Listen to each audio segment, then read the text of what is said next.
Hello everybody, welcome to WLF Kicks, exciting times. Just got back from Las Vegas, well that was a couple of weeks ago actually. I went to 4 Super League games at the weekend, far too old for that. And rugbyleague.com, which is going to be a 24-hour rugby league radio station, the first in the world, is launching soon, in about a month. So things are getting really busy there. But I'm pleased to say that we've got a great guest coming up on White Line Fever Kicks. Support the show, patreon.com/White Line Fever. And that guest is David Moffett, the former CEO of the NRL. He's been on before, but he's got something exciting to discuss with us today, and that is his bid for a South Island team to enter the NRL. So that's it. That's what we're going to talk about for the next 10 minutes or so. So just sit back and enjoy the interview, and there'll be more podcasts to come when I get time to do them. Okay, over to you, David. How did this bid come about? What's the story? Okay, I can tell you it started in 2012, really, Steve, because I'd sat down with Frank Endicott and a couple of other guys talking about a bid for Christchurch. And I contacted David Gallop and said that we'd be interested. And he said, well, look, we're not interested at the moment in expansion, and we would be very unlikely to put another team in New Zealand. So that pretty much brought that to an end. You know, there's no point in bashing your head up against a brick wall. So, I've been very passionate about the idea of having an NRL team here. And they've got this brand new stadium coming out of the ground as we speak, and it's going to be terrific, and it's going to have a roof on it. And it's very expensive at $650 million. And they're going to need a lot more taking place inside the stadium. Nothing better, in my view, than a team that's in the NRL. And, one thing or another, I decided I'd have a crack on my own. I know a lot of people. I know a lot of really good sports administrators. And I think this is going to be, the bid is going to have to be supported not only financially, but also by the quality of people, because the NRL is going to want to know that if they award something to us, it's going to work. And I can absolutely guarantee everybody that might be watching or listening to this that we will be able to demonstrate that. So, but it's certainly gathered. It sounds like it has gathered momentum in recent days. What was the sort of catalyst for it to really sort of pick up the pace? You know. Pick up the pace? Mainly because I think rugby league is on such a high in Australia and New Zealand. It was helped by, I think, the record numbers that watched the games that came out of Las Vegas here. A lot of people have focused on how many watched over there, but, you know, Peter V'landys is a super smart operator, and he knows that the biggest audience that he's going to get is back home, and he got it. And he's got everybody talking about rugby league, and everybody's talking about the $700 million worth of revenue from last year, big profits, and overtaking AFL in many aspects of sport, including the number of viewers. So, you know, I think there's a huge buzz about rugby league. And then the Warriors came down here and they played the Tigers to a sellout. And the Crusaders don't get sellouts at that 20,000-seat stadium. And so there's an appetite here for top sport and for top rugby league. And it's interesting because the Warriors are coming down here, not this weekend, the following weekend, and they're playing the Raiders. And so it's going to be interesting to see how that goes, because there's no doubt that you know, there are crossover supporters that like rugby union, they like rugby league supporters. You know, you'd know from all of your own stuff that West Coast is, you know, they're very strong in rugby league, and or West Coast of the South Island. So yeah, no, we're very bullish about it, to be perfectly honest with you. What the nickname, the Kia? Where does that come from?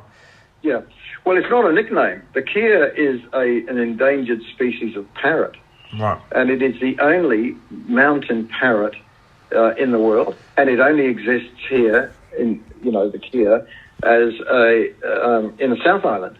It's an iconic bird. Generally recognised as the smartest, cheekiest, most quizzical bird of all the bird species. And when I was thinking about a name, I was thinking, geez, what would be really good is to call it the South, because we're going to be representing the whole of South Island, the South Island Kea, because the Kea is such a strong association with the South Island. It's endangered. There's only 7,000 in the wild.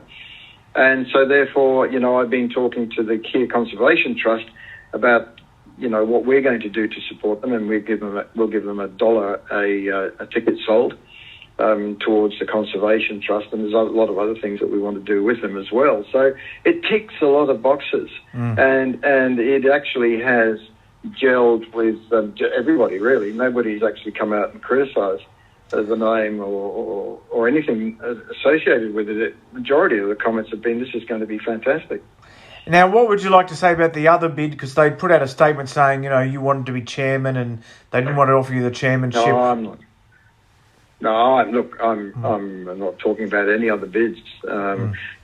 Competition is a really good thing, and both on and off the field. And so we're just concentrating on our bid, mate. I'm not interested in what anybody else has to say, doesn't say. Me. I just get focused on what I'm doing, and that's what I'm doing. Final question: what's the next step? What I imagine there's more than one. There's a lot of next steps. So. Well, there's lots of steps, but I think an important one for us is to go and meet with Peter Vlandis and Andrew Abdo, and we've got Andy Marinos in Australia. So he's part of the bid, and he's going to be on the ground in Australia, which is going to be very valuable for us. Just to find out from Peter and Andrew what the likely timetable is for opening bids. And, there's a lot of talk about PNG being the next bid, but I think that's reliant on $600 million worth of taxpayer funding from the Australian government, and that's fine. I've never been to Papua New Guinea to watch rugby league, but I'm sure you have, but, they're mad about rugby league up there. So, but there are other bids that are going to come in. Everybody's waiting for the timetable. What I would say is if they were to bring PNG in 2026, we will be ready as well. And I'm sure other bids will be ready as well. So they may as well go to the 20 teams in 2026. Awesome. That's the timetable I'd like to see. Some of these other sort of heritage teams like Norths and Newtown and all these sort of teams where people they're sort of attaching themselves to bids. I mean, has that crossed your desk at all? Or has that crossed your desk at all? Has that crossed your desk at all? Yeah, it has. Yeah, absolutely. Okay. Fully aware of Norths are obviously talking. I think they're in discussions with Perth. I'm not quite sure about Newtown. And so you've got those, and their competition, and it's going to be really tough, to get one, because everybody all of a sudden has got a whole lot of faith in the way that the NRL is going, and so lots of people want to be part of it. Our bid will be based on the fact that we know what we're doing. We're going to go with a hybrid cooperative model, fan ownership. We're going to have the backing of the whole of the South Island, the Christchurch City Council, and a brand new stadium, which is something else, and it's going to be a state-of-the-art rectangular stadium with a roof over it. We reckon we can make a compelling case, but it's not going to be easy. These other teams. They will say that they've got as much right as anybody else to get back in the case of North or Newtown. And I respect that, absolutely 100% respect that. But, does Sydney need another team or, I don't know, to be perfectly honest with you. The answer to those questions, they will be able to tell you that.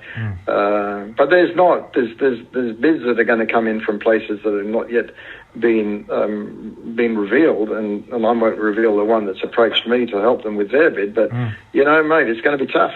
Yeah. So are you going to say no to them? Are you able to sort of be involved in more than one bid? Oh no, I can't be involved in Yeah. more than one bid. Yeah, yeah. I mean, it's not going to work. Yeah. But it's interesting that since this broke and since we put out the bit of information that you've seen, is that people have obviously said, well, we ought to take these people seriously. Perhaps they can help us.